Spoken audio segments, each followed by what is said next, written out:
La psique. Carl Jung descubrió que hay una mente colectiva que conecta a todos los humanos. Esto quiere decir que toda la humanidad comparte una parte de su mente con los demás. Esto se hace evidente en todo el mundo a través de las mitologías y símbolos comunes, con el estudio de los campos semánticos y la ciencia de la kinesiología. Esta colectividad es un ejemplo macro de la mente inconsciente del cuerpo humano, en el cual millones de células comparten una señal en común. El parásito llamado el falso ser o el ego requiere un flujo continuo de energía psíquica para sobrevivir. Los alimentos, los combustibles y cualquier otra forma de sostenimiento es energía. La consciencia humana es un campo electromagnético de energía. Cuando el potencial de energía es utilizado, es transformado en energía cinética, la cual es usada para perpetuar el falso ser. Este escenario ocurre con los más pequeños organismos parasitarios hasta los organismos colectivos y pluricelulares como la misma humanidad. Un parásito crea sustancias químicas que hacen que el anfitrión necesite las sustancias que el parásito necesita para sobrevivir. Mientras el anfitrión no lo sepa, seguirá alimentando al parásito sin alimentarse bien. Wilhelm Reich declaró que sociedades enteras sufren psicosis causadas por el hecho de no alimentar nuestros impulsos orgánico-biológicos. La represión sexual apoyada desde el poder de la Iglesia se ha internado muy profundamente en las masas explotadas, las cuales producen una ansiedad sexual y experimentan culpa. Esto crea timidez hacia la autoridad y ata a los hijos a sus padres. Esto crea en ellos un servilismo y una sumisión a la autoridad estatal y a la explotación capitalista. Esto paraliza la capacidad crítica e intelectual de las oprimidas masas porque consume gran parte de su energía biológica. Y finalmente paraliza el desarrollo integral de las fuerzas creativas, haciendo imposible el objetivo de todas las aspiraciones de libertad humana. De esta forma, el prevaleciente sistema económico, en el cual muy pocos individuos pueden gobernar fácilmente sobre las masas, se internaliza en la psique de los mismos oprimidos. Lo que Reich intentó demostrar en su fuerte declaración es que, en un nivel colectivo, la supresión de una función natural, sea biológica, espiritual o emocional, se reproduce en una reacción que podríamos llamar enfermedad psíquica. Esta enfermedad o patología se refleja en las masas a través del inconsciente colectivo y actúa como una epidemia. La humanidad padece su propia incapacidad de buscar su verdadera libertad. Esto significa que los individuos y las masas no tienen la habilidad para gobernarse a sí mismos en el mundo psíquico. Entonces esto se manifiesta en el macrocosmos por medio del gobierno y los poderes religiosos organizados. Entonces cedemos nuestra soberanía nacional e individual a cualquier persona y a cualquier cosa. Bienvenidos a las infames leyes del mundo terrestre, los patriarcas de la civilización, las dictaduras sociales, económicas, políticas y espirituales. La tiranía psíquica, esta simple enfermedad de nuestra psique, esta falta de responsabilidad y negligencia con nuestras libertades más básicas, ha despejado el camino para que cualquier tirano gobierne en la faz de este planeta. La humanidad queda atrapada en el ciclo del miedo, la apatía y el odio. Estos instintos humanos se manifiestan en sistemas políticos y burocracias que muy a menudo limitan los derechos humanos más básicos como la búsqueda de la felicidad. Una sociedad que tiene como fundaciones el miedo, la apatía y el odio se organiza en un sistema que fundamentalmente afecta a la felicidad de todos los individuos. Esto reprime el desarrollo individual y mantiene un patrón cíclico de comportamiento de superioridad e inferioridad y una sociedad clasista fundada en ideales engañosos. Pero aunque esos tiranos opresores sean satanizados por las masas, ellos no son demasiado diferentes de nosotros. De hecho, ellos y nosotros formamos una unidad. Mientras lo sagrado y lo bondadoso no se levanten más allá de lo más alto que haya dentro de cada uno, entonces lo malvado y lo débil no podrán bajar más que lo más bajo que hay en cada uno de nosotros también. Cada uno de nosotros tiene la capacidad de cometer el pecado más horrendo o mostrar la compasión más hermosa por cada uno de nuestros compañeros humanos. Esta es la definición de una enfermedad dentro de la psique y el alma del hombre. ¿Por qué no luchamos contra carne y huesos, sino en contra de principados, contra poderes, contra los reyes del mal de este mundo, contra la maldad espiritual de lugares muy altos? Piensa en cualquier posición de poder que crees que está por encima tuyo. La realeza, los líderes de los gobiernos, las Naciones Unidas, las organizaciones bancarias, los monopolios corporativos y los monstruos mediáticos. Todos ellos son facetas de nuestro falso ego. Ellos son una reflexión física de nuestra propia enfermedad. Ellos necesitan nuestra participación consciente, nuestra energía consciente para sobrevivir. Sin nuestra cooperación, sin un abastecimiento psíquico de complicidad, ellos simplemente mueren por inanición. Su verdadero poder depende de nuestro deseo de ser gobernados. Un síntoma típico de la enfermedad de la humanidad de hoy, la continua negación de nuestra enfermedad. Represión. Consistentemente reprimimos esas cualidades que elegimos no aceptar de nosotros mismos. Por esa razón, es tan difícil distinguir entre la falsedad de nuestro ego y sus múltiples manifestaciones y lo que realmente somos. Una nación puede sobrevivir a sus idiotas e incluso sus ambiciosos, pero no puede sobrevivir a la traición desde adentro. Esta es la mismísima naturaleza de nuestro falso ser. El ego. Él actúa como una cortina de humo para distraernos de la libertad que realmente poseemos. Para que este parásito psíquico pueda sobrevivir, él simplemente nos provee con una sustancia que hace que seamos dependientes de él. En este caso, la sustancia es nuestra energía consciente. Y para que podamos alimentar a ese parásito, la sustancia psíquica del miedo hace que la humanidad pida ser protegida y defendida. Las funciones de supervivencia de un organismo pueden ser clasificadas en dos grupos básicos. Tiene que ser capaz de crecer, mantenerse y tomar control de su biología, pero también tiene que ser capaz de autodefenderse. De manera que si está en crecimiento, pero no puede protegerse, simplemente se es comida para otro organismo más fuerte. Entonces la supervivencia implica un balance entre el crecimiento y la protección. A través de la historia de la civilización y la evolución humanas, reconocemos que nuestra naturaleza es permanecer en crecimiento y nuestro sistema de protección supuestamente solo debe ser usado cuando necesitamos ayuda en un momento en el que estamos siendo amenazados. No se puede estar defendiéndose y creciendo al mismo tiempo. Entonces, cuando vemos que necesitamos protección, las hormonas del estrés en el cuerpo disminuyen el flujo de sangre en nuestras vísceras, la cual es la parte del cuerpo que controla el crecimiento. La cuestión es que si se toma la sangre de las vísceras y se lleva hacia los brazos, entonces no hay sangre en ellas. Eso significa que no habrá crecimiento, pero que se está listo para luchar. Y cuando la lucha termina, la sangre retorna a las vísceras para crecer de nuevo. Pero en el mundo actual hay miedo las 24 horas, los 7 días de la semana. Tenemos una continua fuga de la hormona del estrés en el cuerpo. Simplemente está abierta todo el tiempo. Estamos listos o para correr o para pelear en cualquier momento. Estamos en guardia porque tenemos miedo. Pero el problema es, ¿cuál es el precio que pagamos en cuanto al gasto de energías? Estamos gastando casi toda nuestra energía en protegernos.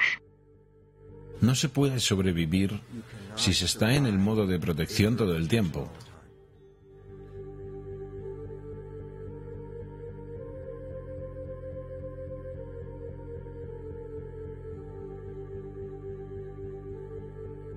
Y si el parásito puede controlar la naturaleza del miedo, entonces puede crear el tipo de miedo del cual solo él puede protegernos. Una manifestación física reciente de esto viene de Zbigniew Brzezinski, un antiguo secretario de Estado, quien también apoyó la campaña del presidente Barack Obama. En su libro El gran tablero de ajedrez, mientras Estados Unidos se convierte cada vez más en una sociedad multicultural, puede ser cada vez más difícil crear un consenso en cuanto a asuntos de política exterior, excepto en la circunstancia de una verdaderamente masiva y ampliamente percibida amenaza directa externa. Incluso el Reichsführer del partido nazi, Hermann Göring, se sumó a este juego de la oferta y la demanda. Los pueblos pueden siempre ser sometidos a la voluntad de sus líderes. Eso es fácil. Todo lo que hay que hacer es decirles que están siendo atacados y denunciar a los pacifistas por su falta de patriotismo y de poner el país en peligro. Funciona igual igual sin importar el país. Esto también es aplicable a cada psique individual. Solo hay que recordar que el falso ser, ego,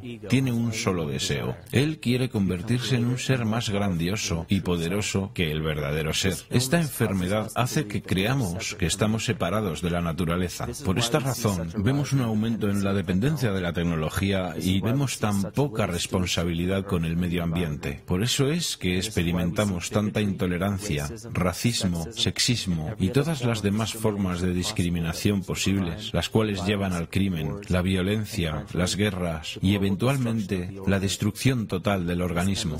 Este estado de miedo sin fin, de confusión y segregación en el que parece sumido nuestro mundo, no es más que un síntoma de la raíz del falso ser o ego que crea una falsa amenaza. Si la gente basa su identidad desde una autoridad exterior, la libertad provoca ansiedad. Entonces, quienes la sienten tienen que adoptar el estado de víctima para justificar su violencia en contra de los demás.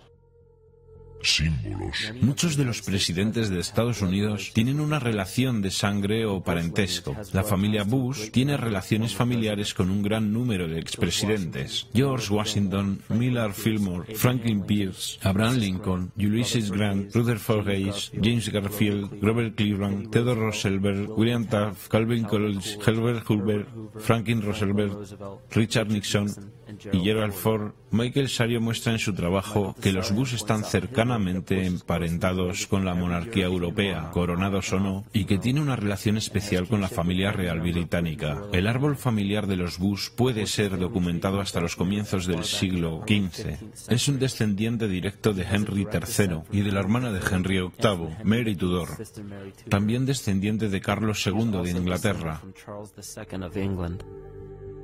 También se encuentra que es un descendiente directo de Godfrey de Bouillon. Godfrey fue el primer rey de Jerusalén después de recapturarla de los sarracenos, el cual era el nombre para los musulmanes en la Edad Media. Es interesante notar que la actual ocupación de Estados Unidos en Medio Oriente fue restablecida por la misma familia, por George Bush, padre, en 1991 y de nuevo por George Bush, hijo, en 2003. George Bush, hijo, también es primo de sus dos contrincantes electorales, Al Gore y John Kerry. El actual presidente demócrata, Barack Obama, también está emparentado con George Bush, como también Gerald Ford, Lyndon Johnson, Harry Truman, James Madison y el primer ministro británico Sir Winston Churchill. Al otro lado de la elección presidencial del 2008 estaba John McCain, quien es descendiente de Robert de Bruce, el rey Guillermo I de Escocia, y también de Godfrey de Bouillon.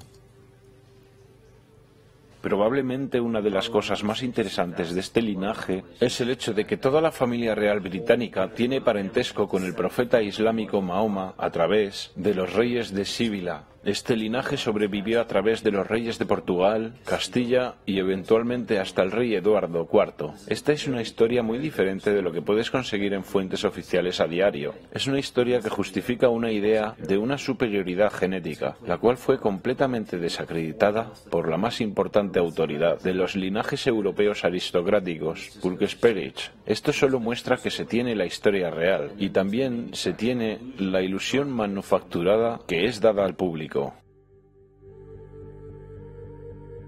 Este linaje tiene muchísimas ramificaciones que han sido bien documentadas en publicaciones como las de Burkes, Perich y otras fuentes comparables. El punto de todo esto es que encontramos no solo las mismas familias, sino la misma intención de entre las personas que han ostentado grandes posiciones en la monarquía, las dinastías, la aristocracia y la democracia del pasado y del presente. Y todas estas personas están emparentados no solo física, sino simbólicamente. Este linaje conlleva el símbolo de nuestra enfermedad colectiva. El problema de desarrollar una imagen propia más o menos precisa simplemente se limita a obtener una completa consciencia de estas facetas de nuestro ser que muy probablemente ni sabías que existían. Y estas facetas pueden ser reconocidas muy fácilmente porque se muestran como síntomas. Síntomas. Los síntomas de nuestra enfermedad psicoespiritual son las guerras, los ataques terroristas, los desastres artificiales y las figuras que nos liberan. Mientras la gente siga enfrascada en sus impulsos privados y su naturaleza egoísta, siempre fallarán al reconocer la razón por la cual estos eventos se manifiestan y por qué este tipo de personas logran acceder a tan poderosos cargos. La razón por la que hemos fallado por tantos milenios para conquistar estas figuras y líderes arquetípicos es porque, por miles de años, hemos estado luchando contra los síntomas de la enfermedad y no contra la causa de raíz. Por cada gobierno corrupto que cae en manos de pueblos revolucionados y oprimidos, dos más tomarán poder en su lugar cada vez. Porque la causa raíz de un gobierno corrupto no yace en el individuo que lo gobierna, sino que yace en la psique de cada individuo. Porque un anfitrión inconsciente de un parásito mortal hará lo que pueda para no aceptar que no posee su propia libertad. La gente hará lo que sea, sin importar cuán absurdo, para no enfrentarse a su propia alma.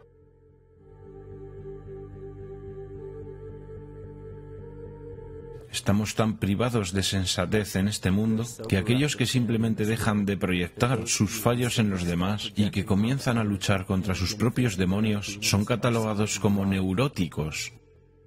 Algunas investigaciones muestran que los individuos que habían sido alejados de los ambientes sociales y culturales se convertían en neuróticos. Esto muestra que cuando esos individuos no tenían persona u objeto en cual reflejar sus emociones negativas, ellos comenzaron a ver esas cosas en ellos mismos, que rechazaban reconocer antes y sobre las cuales no sabían su naturaleza y mucho menos cómo tratarlas. Enfrentarse al verdadero ser interior es algo virtualmente desconocido para el mundo de hoy. Por esta razón, no importa cuántas civilizaciones emerjan y caigan. Lo que crea nuestras instituciones es la conciencia colectiva y no las personas individuales. La definición de locura es hacer lo mismo una y otra vez esperando resultados diferentes. Albert Einstein. Después de muchos intentos, se podría pensar que la gente se daría cuenta que la retaliación física no puede ser la solución. Pero aún así, aquí estamos, miles de años después, con tecnología que puede clonar el ADN, vehículos que pueden romper la barrera del sonido y sondas que exploran el espacio exterior, y una ciencia que puede solucionar casi cualquier enfermedad física. Pero aún fallamos al no darnos cuenta de la importancia de nuestros pensamientos y conciencia. Esta es una descripción clara de la palabra locura, y cada uno de nosotros somos responsables de esta epidemia psíquica, porque estamos matando al mensajero y no estamos prestando atención al mensaje.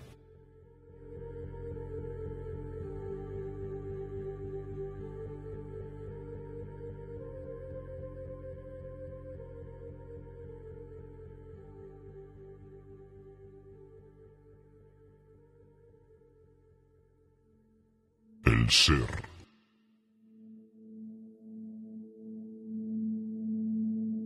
Durante los 90, 3 Nobeles renombrados de medicina, cuyas investigaciones revelaron que la primera función del ADN no es la síntesis de proteínas, como se creía ampliamente en el siglo pasado, sino la recepción y transmisión de la energía electromagnética. Menos del 3% de las funciones del ADN se centran en la construcción de proteínas, y más del 90% de las funciones van al reino de la bioacústica y las señales bioeléctricas. Entonces, ¿por qué es importante conocer que el ADN opera en las señales bioeléctricas?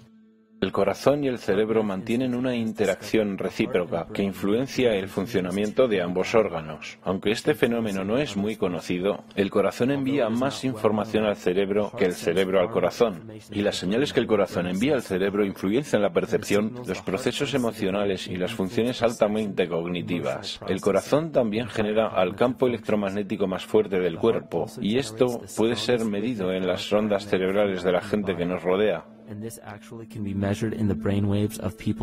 Somos literalmente una expresión electromagnética de nuestras vibraciones cognitivas. El comportamiento electromagnético se evidencia en el mundo como una dualidad. Toda materia contiene una carga negativa y una carga positiva. Esto significa que los organismos son construidos desde ese principio. La homeostasis de cada organismo es el balance de las dos polaridades. Incluso investigaciones en el campo de las energías emocionales muestran muestran que el campo energético del corazón alberga información emocional y es un mediador entre la comunicación bioenergética entre el interior y el exterior del cuerpo. Las investigaciones muestran que el campo de nuestro corazón cambia a medida que experimentamos diferentes emociones. Estos cambios son percibidos por los cerebros cercanos y aparentemente estos cambios pueden afectar a las células, al agua y al ADN, estudiado in vitro.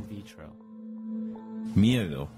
Es la sustancia química administrada por el parásito colectivo que crea una señal bioeléctrica particular producida por el anfitrión. Esta señal es diseminada entre los organismos de la comunidad y crecerá esparciéndose a través de todo el organismo colectivo, a menos que sea neutralizada por una fuerza opuesta. El Dr. Fritz Alan Poe descubrió que las células del cuerpo humano se comunican por medio de biofotones, los cuales son partículas de luz. Este sistema de comunicaciones corporal también existe entre personas. Es lo que es llamado resonancia mórfica. Esto era conocido por los chamanes sabios e iniciados en la antigüedad. Estas enseñanzas eran conocimiento general en las culturas prehistóricas. No se trata de simple coincidencia que las expresiones artísticas y rituales eran la piedra fundacional de todas las civilizaciones antiguas. El arte se usaba como un método personal para explicitar el contenido oscuro de la psique y llevarlo al mundo consciente. El arte se veía literalmente como una terapia psíquica. Los rituales se organizaban conforme a fechas astrológicas. Como ya sabemos, el estudio de las estrellas y planetas refleja nuestra propia psique. Los chamanes celebraban sus rituales en fechas astrológicas en correlación con el ritmo circadiano o el ciclo psicológico. Estos rituales lograban que los participantes fueran conscientes de su ser interior, previniendo la represión de contenido psicológico, mientras que las personas se enfrentaban a sus propios demonios y se autoaceptaban, ellos no los proyectaban colectivamente hacia los otros en el mundo físico. Si manifiestas lo que está en tu interior, lo que manifiestes te salvará. Si no manifiestas lo que está en tu interior, lo que no manifiestes te destruirá. La progenie de nuestra enfermedad psicológica comenzó a multiplicarse tras una serie de catástrofes que irrumpieron en el colectivo en un estado somático de peleas y huyes. Esto disminuyó la inmunidad de la población. Al introducir un estado colectivo de inmenso estrés, nuestro cuerpo se hace más susceptible a la enfermedad. De esta manera, la humanidad se enfermó cuando continentes enteros fueron tragados por masas de agua. Esta historia quedó profundamente enraizada en las tribus, clanes y civilizaciones. Sus hogares y prácticas rituales que eran usados como conductos para lograr la curación psíquica fueron abandonados y olvidados para sobrevivir la catástrofe en búsqueda de un nuevo hogar. Los chamanes quedaron dispersos en nuevas áreas del mundo y esta información ha sido suprimida. Nos quieren hacer creer que civilizaciones avanzadas como la del Egipto antiguo y los mayas de Mesoamérica aparecieron de la nada y desarrollaron sus artefactos intelectuales separadamente para llegar a su edad dorada. Suponen que vamos a creer que su increíble conocimiento matemático, astrológico, agrario, económico, político y arquitectónico salió de la nada. Estas evidencias hacen que muchos investigadores de hoy concluyan que los orígenes de todas las civilizaciones han sido suprimidos de la historia oficial. La supresión de este conocimiento proviene del mismo linaje político-religioso que discutimos anteriormente. Estos linajes son famosos por las quemas de libros y ocultamiento de los textos más importantes de nuestra historia.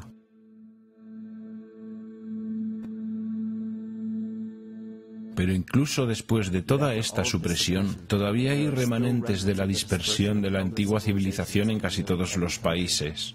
Hay tremendas evidencias de culturas muy antiguas que visitaron a Norteamérica, mucho antes de la historia convencional de la colonización europea. Barry Feld dice en su libro América ABC: existen inscripciones antiguas que solo ahora están siendo reportadas en todo Estados Unidos, Canadá y Latinoamérica. Están escritas en varios idiomas europeos y mediterráneos, con alfabetos que datan de hace unos 2500 años. La civilización tolteca y maya no se originó en tierra americana, sino que apareció en ella en un solo periodo, con un arte definido y un sistema jeroglífico de escritura que es afín al sistema egipcio. Este idioma también se encuentra en miles de sitios prehistóricos de Nueva Inglaterra y muchos otros estados norteños que tienen inscripciones, grabados y montículos creados por marinos druidas que datan hasta el año 800 a.C. Para suprimir esta información aún más, era obligatorio para el linaje no solo quemar los textos delatores que contuvieran información histórica verídica, sino que tenían que eliminar a las culturas que crecieron a partir de estos antiguos chamanes. El genocidio más devastador que ha ocurrido jamás.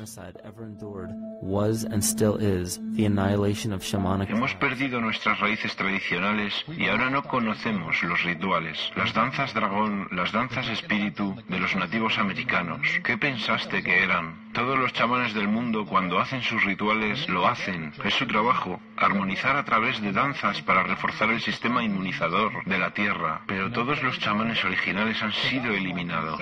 En el siglo XVII comenzó un plan. Si te encontrabas con nativos americanos, tenías que aniquilarlos. Colón fue enviado en su expedición junto con agentes de la corona, quienes tenían como orden destruir la cultura nativa y explotar los recursos minerales. Él visitó todas las islas del Caribe, saqueando el oro y tomando tantos esclavos nativos como fuera posible. 5 millones de nativos fueron asesinados en 3 años. En 15 años, la tribu arawak, de 250.000 integrantes, fue eliminada. La población en el territorio actual de Estados Unidos antes de la llegada europea era superior a los 12 millones. 4 siglos después, la cuenta se redujo en un 95% a 237.000. Entre 1494 y 1508, más de 3 millones de personas murieron en guerra, esclavitud o pobreza. ¿Quién de las generaciones futuras creerá esto? Yo, mientras escribo esto, como un testigo presente, no lo puedo creer. Mis ojos han visto estos actos tan extraños para la conducta humana, y ahora, mientras lo escribo, tiemblo. Otro agente del linaje egocéntrico es Hernán Cortés, quien eliminó a los aztecas y saqueó sus recursos minerales. Este es también el caso del segundo primo de Cortés, Francisco Pizarro, quien conquistó el imperio inca del Perú. Estas mismas atrocidades también hacen parte de la historia de África, Nueva Zelanda, Nueva Guinea, Timor Oriental, y aún se ven en el territorio canadiense. La colonización fue un intento deliberado de eliminar los supervivientes de la civilización de la antigüedad y por lo tanto nuestra verdadera historia. Sin embargo, es un error ingenuo categorizar y culpar a todos y todo lo que hace parte de la política y de la religión por la supresión del conocimiento, pero lo más natural para las personas es desear su evolución espiritual. Dado este vacío de sabiduría espiritual, la gente honesta que simplemente trata de entender su lugar en este mundo se convierten en los principales consumidores en el mercado de quienes quieren explotar materialmente esta vulnerabilidad. Simplemente son personas que quieren tener el suficiente poder para gobernar sus propias vidas. Si observamos el movimiento de la nueva era, el cual se puede convertir en otra clase de trampa, donde muchas personas pueden quedar atrapadas. Muchas personas toman cualquier cosa que se les ofrece con el apelativo espiritual. Pero muchas de estas cosas no están basadas en la verdadera sabiduría. Y muchas veces el conocimiento espiritual es limitado por la misma perspectiva religiosa. Las personas en general están verdaderamente buscando algo nuevo y diferente. Ellos verdaderamente están en búsqueda de un nuevo tipo de espiritualidad, pero este movimiento ha sido secuestrado. Lo que las doctrinas espirituales realmente hacen es llevar a las personas a otro tipo de mentalidad de grupo, o una religión de una nueva era, o lo que sea. Y la gente aún no puede liberarse de sus amos y crear su propio camino, comenzar su propia búsqueda con su propio ritmo, algo que es realmente importante espiritualmente. Cada uno de nosotros es esquizofrénico en un mayor o menor grado y trágicamente esta división interna nos convierte en nuestros peores enemigos. En la era precristiana había varios cultos con un poder increíble. Los más notables son el culto estelar, el solar, el saturnino, el lunar y el fúngico. Es simple deducir que los adoradores de los dioses lunares hacían parte del culto lunar y quienes adoraban dioses solares hacían parte de los cultos solares. El culto saturnino consistía principalmente de seguidores fenicios o cananistas que adoraban a El o Eli. El éxodo bíblico de los hebreos desde Egipto mostró que cuando llegaron a Canaán adoptaron el culto lunar de Isis y lo mezclaron con el culto solar de Ra y el culto saturnino de El, lo que formó Isis, Ra, El, Israel.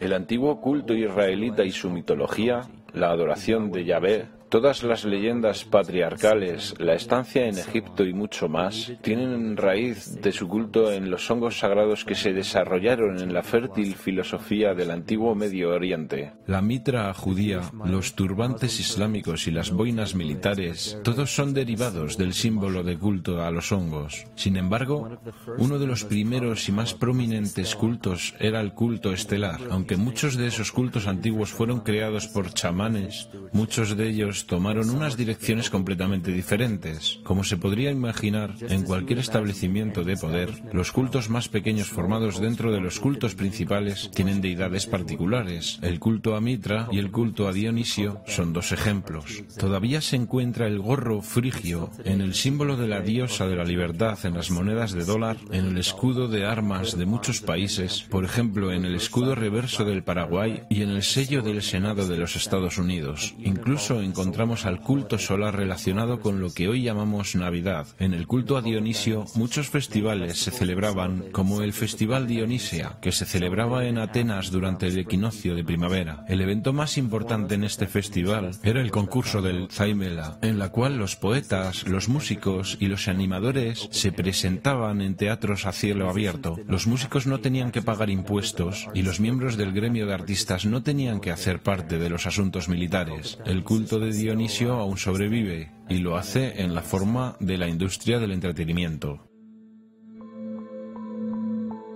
La Iglesia cristiana es una enciclopedia de los cultos prehistóricos. Friedrich Nietzsche. El Antiguo Testamento contiene la historia de este proceso de sincretismo. Las dinastías de élite de estos cultos operan a través de sus descendientes y en la actualidad son muy poderosas.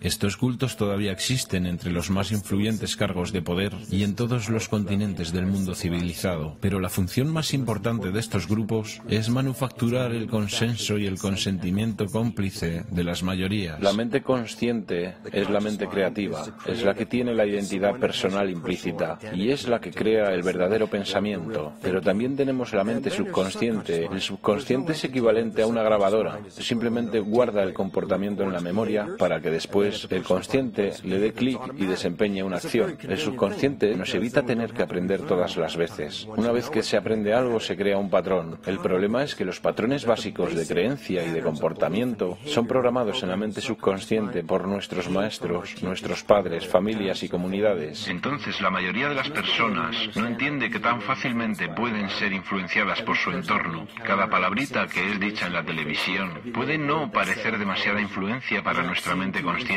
pero el subconsciente está diseñado para notar cada elemento contextual, para influenciar a la persona sin su conocimiento consciente. Entonces la pregunta es, ¿vivimos vidas conscientes o inconscientes? La neurociencia moderna nos ha dicho que en el desarrollo de nuestras vidas, solo el 5% de ellas es controlado por nuestra mente consciente y el 95% del tiempo somos controlados por nuestro subconsciente, con sistemas de pensamiento creados por otros, pero instalados en nuestra mente. El problema es que estos programas nos gobiernan aunque no los vemos. Los escépticos se contentan con decir ¿conciencia? ¿Astrología? No, creamos esas cosas con nuestras manos. Los arquetipos no son físicos, luego ellos no pueden influir en mí, pero cuando se sabe que somos conscientes de solo una pequeña porción de nuestra mente, lo que no notamos es que países enteros, civilizaciones enteras, que piensan que son libres e independientes, inconscientemente tienen mucho miedo de ser verdaderamente libres e independientes, y entonces ellos rogarán ser gobernados. Si no pueden hacerlo ellos mismos, ¿quiénes crees que consciente o inconscientemente tomarán tal responsabilidad? El mando es tomado por una figura arquetípica del ego masculino. Cuando creemos estar en peligro, no buscamos a nuestra madre para nutrirnos, sino que queremos un padre que nos proteja. Y directamente sincronizada con esta era del miedo, con esta edad de catástrofes, con la edad de este arquetipo ególatra, vemos la dominación masculina. Uno de los miedos principales para ceder nuestra responsabilidad y nuestra energía consciente es el dinero. Claro que no queremos confesar que somos extremadamente dependientes del dinero, porque esto implica que hacemos parte del problema. Tendríamos que tomar la responsabilidad por nuestras vidas. Entonces culpamos al dinero. Esta es la piedra angular de la ilusión construida por nuestro ego o el falso ser. Se dice que el dinero es la raíz de todo mal, pero siendo la raíz, el dinero en sí no es malvado porque es solo un símbolo. Los símbolos solo se cargan con una energía espiritual del observador. Esto significa que el símbolo de papel, moneda, aún no puede ser malo, porque el dinero es solo un símbolo. Los símbolos solo llevan la fe del espíritu del observador. Esto significa que el símbolo de papel moneda evoca y refleja las malas intenciones y la naturaleza divisoria de nuestro falso ser. El dinero solo existe porque enfocamos nuestra fe en él y lo aceptamos como valioso.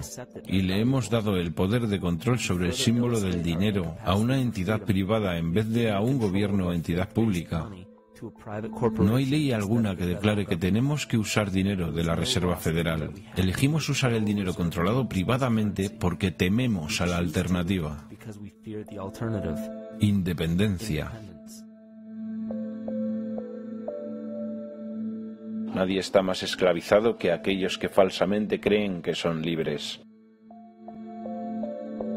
Pero el centro del problema no es el dinero, es la energía, porque el dinero es simplemente una materialización de la energía que permite que miles de millones de personas deseen desesperadamente una sola cosa. No es una TV de plasma, no es una casa, ni un estilo de vida, ni un trabajo, o una persona especial para nosotros, o el estatus, lo que realmente perseguimos. Buscamos afuera porque nos sentimos vacíos por dentro. Los materialistas sienten tristeza y soledad como cualquier otra persona, y quieren llenar el vacío con productos porque creen que los harán sentirse mejor. Quieren dopar la sensación de vacío que sienten con la posesión material.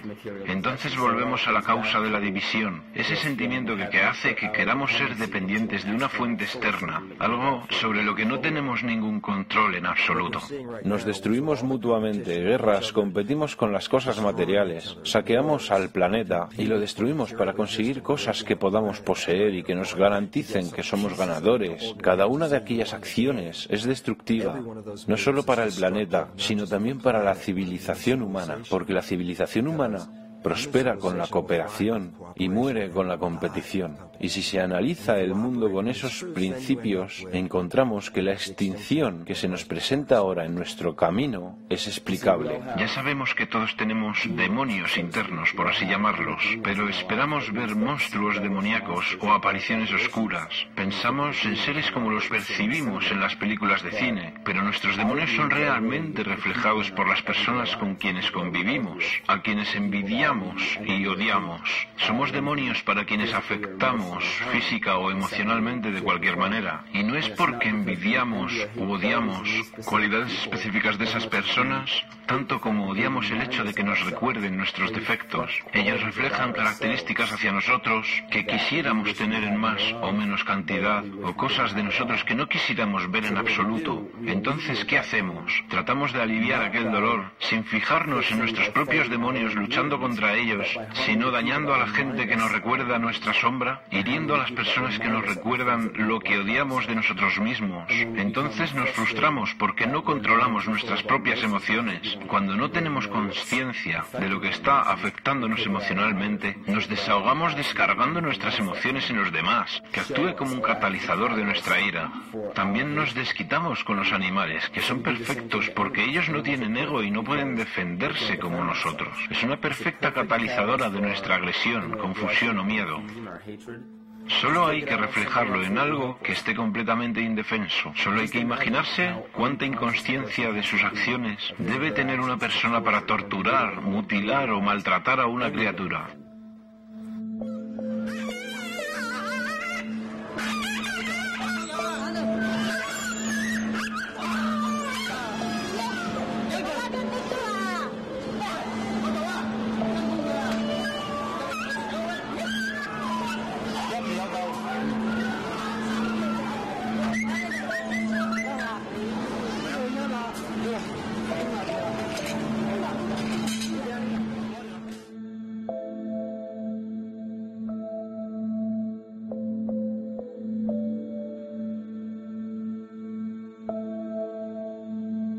His goat's down, and he'll be here, and we can. Ouch! God, Ooh, he bit you. bit his tail. They call them when they're kids, maybe? He's a good guy. That's a real... Piensa en la carencia, en la compasión que se debe tener hacia la vida en general para no poder pensar en el dolor o tener compasión hacia especies enteras o personas. Especies enteras han sido modificadas solo con el objeto de producir bienes y servicios. No es tanto que la gente tenga esta crueldad en su interior, porque eso es algo que ya ha sido establecido. Aquella forma de odio, la crueldad contra los seres vivos, ya es conocida. Lo que realmente me preocupa es que la gente que está en contra de la crueldad inhumana cree que conoce la maldad del mundo y también piensa que es justo infligir daño o desearle daño a la gente inhumana o cruel, porque esas son personas que tratan de justificar conscientemente su crueldad y quieren que el comportamiento inhumano es completamente normal. Entonces hay gente que rechaza esto y cree que su deber es ajusticiar a esas personas y terminan convirtiéndose en una figura autoritativa. Esas personas lo tendrán más difícil para notar y entender por qué albergan tanto odio interior y resentimiento. No se dan cuenta de que en su interior hay otra expresión de la misma crueldad. ¿Qué es lo que hace nuestro ego para impedir que nos enfrentemos a nuestra sombra?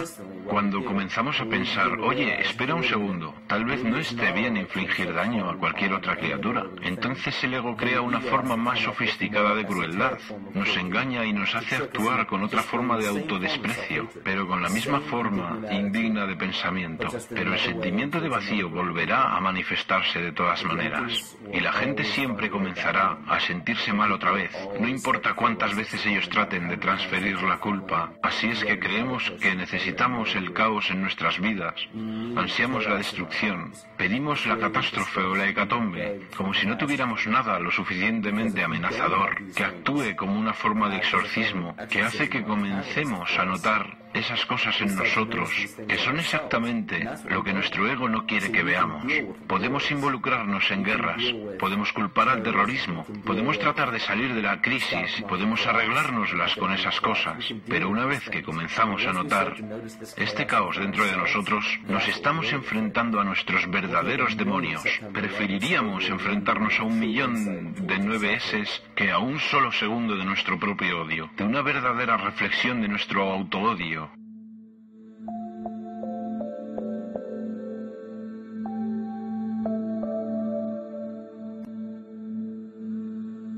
Y ya sabemos que la parte más interesante de todo esto es que encontramos estas cosas todos los días. Cada día que cualquiera de nosotros acepta con los brazos abiertos o que elige rechazar violentamente, lo verdaderamente importante no es lo exterior que rechazamos o aceptamos, tanto como lo que está dentro de nosotros, que nos atrae hacia ciertas cosas o nos hace rechazar otras cosas.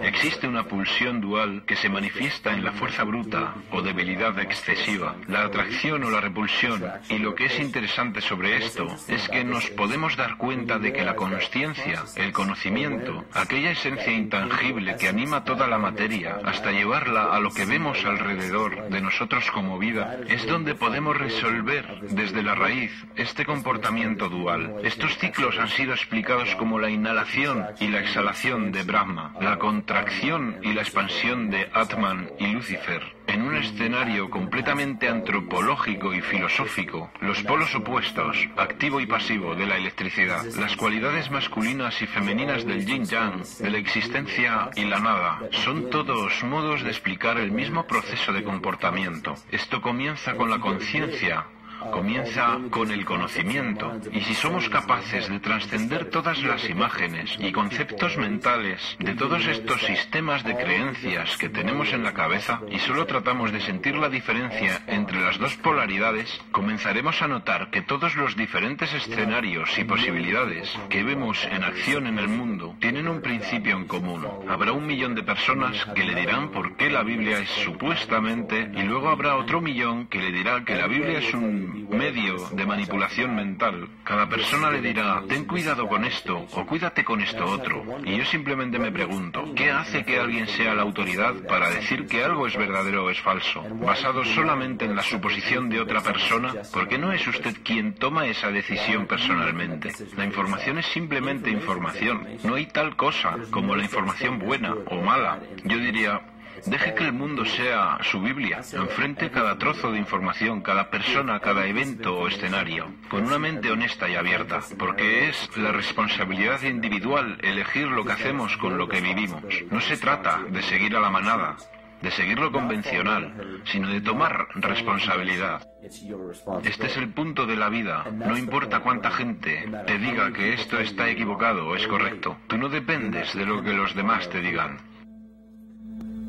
Si al menos cuestionáramos nuestras propias acciones y elegimos conscientemente lo que sabemos que es lo mejor, esto es lo que yo pienso es nuestro poder divino.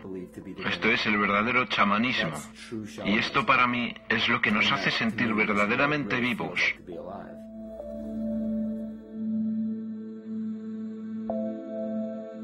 En este universo vivo consciente no hay leyes de la naturaleza, solo ciclos. No hay nada externo en el cosmos que lo fuerce a cumplir una ley exterior. La ilusión de una ley fija de naturaleza es solo el resultado de la no existencia de algo que haga romper los ciclos. Cuando los hábitos tienen que ser rotos, para asegurar la supervivencia del organismo, se activa un proceso natural que llamamos evolución.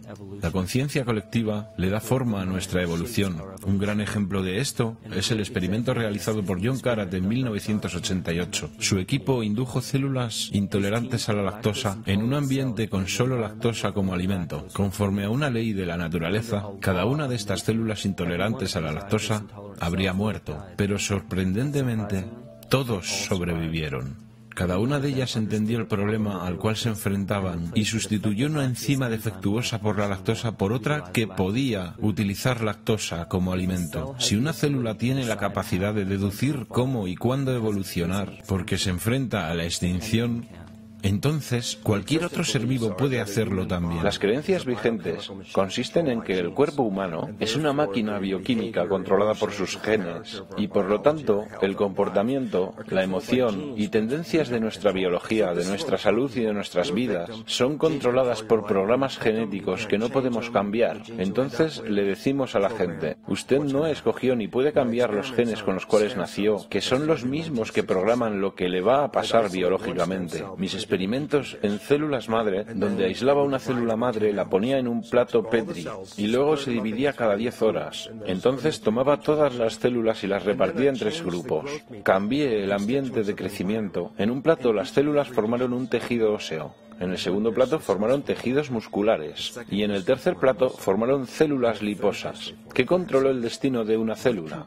Lo primero que se dice es, pero todas las células eran genéticamente iguales cuando fueron puestas en el plato. Entonces, obviamente, los genes no lo controlaron porque todos eran iguales. Lo que era diferente era el ambiente. Y de repente, después de toda mi carrera de investigación, pensé, ¡oh cielos! Enseño que los genes programan la vida y las células me están diciendo que los genes se adaptan a la vida. Se trata de cómo se lee el ambiente, de cómo su mente lo percibe. Entonces se puede tomar el control del destino hacia la expresión más maravillosa en este planeta. Estar totalmente vivo y totalmente sano depende de tus sentimientos hacia el mundo.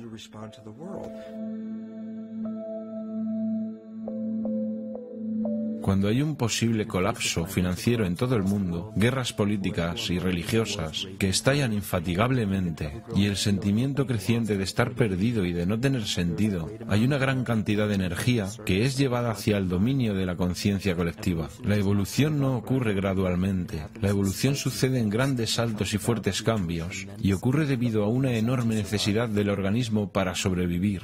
Estamos ahora en un punto en la historia donde vamos a elegir. Decidiremos hacernos soberanos de nosotros mismos o permanecer dependientes, enfrentarnos a nuestro verdadero ser o seguir luchando en contra de un fantasma, volver al equilibrio, al estado saludable o permitir que esta enfermedad crezca. La elección es tuya.